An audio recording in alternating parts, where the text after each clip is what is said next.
ઉત્તર કોરિયાના સરમુખત્યાર Kim Jong તેના ક્રૂર નિર્ણયોને લઈને આજકાલ ખૂબ ચર્ચામાં છે। કિમ જોંગે સત્તા સંભાળી ત્યારથી અત્યાર સુધી ઘણા નિર્દોષ લોકોની નાની નાની વાતો માટે હત્યા કરી દીધી છે। તો આવો જાણીએ સરમુખત્યાર કિમ જોંગના ક્રૂર નિર્ણયો વિશે।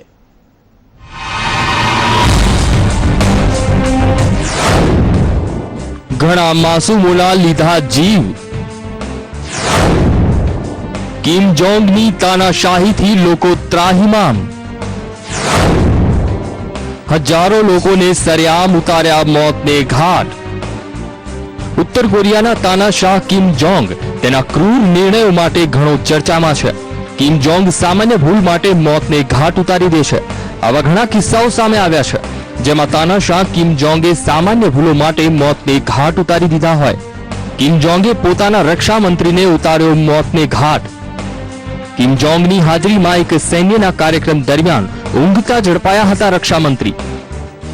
કિમ જોંગે રક્ષા મંત્રી પર ગોળીઓ ચલાવવાનો આપ્યો હતો આદેશ। એટલું જ નહીં, કિમ જોંગે 2011માં સત્તા સંભાળ્યા પછી અત્યાર સુધીમાં 70 થી વધારે નેતાઓને મોતને ઘાટ ઉતારી દીધા છે। કિમ જોંગની ઉત્તર કોરિયામાં એવી તાનાશાહી છે કે કોઈ પણ વ્યક્તિ તેની વિરુદ્ધ એક શબ્દ ઉચ્ચારી શકતો નથી। કિમ જોંગે પોતાની સામે અવાજ ઉઠાવનાર કે નિશાન સાધનાર દરેક વ્યક્તિને મોતને ઘાટ ઉતારી દીધા છે। કિમ જોંગે ઉત્તર કોરિયાની અલગ અલગ જેલમાં 2 લાખ લોકોને બંધક બનાવી રાખ્યા હતા, જેમાંથી 30,000 બંધકનો હાલમાં કોઈ પત્તો નથી।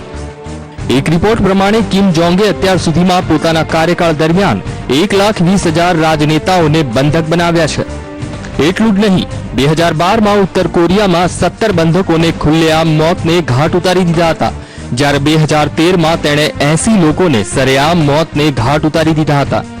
હાલમાં કિમ જોંગે તાનાશાહ નિર્ણયની જાહેરાત કરી હતી, જેમાં રિયો ઓલિમ્પિકમાં પદક નહીં જીતનાર ખેલાડી વિરુદ્ધ કડક કાર્યવાહી કરવામાં આવશે।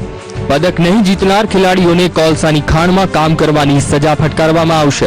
24 એથ્લીટોને આ સજા માટે કોલસાની ખાણમાં મોકલવામાં આવ્યા છે। બ્યુરો રિપોર્ટ, સંદેશ ન્યૂઝ।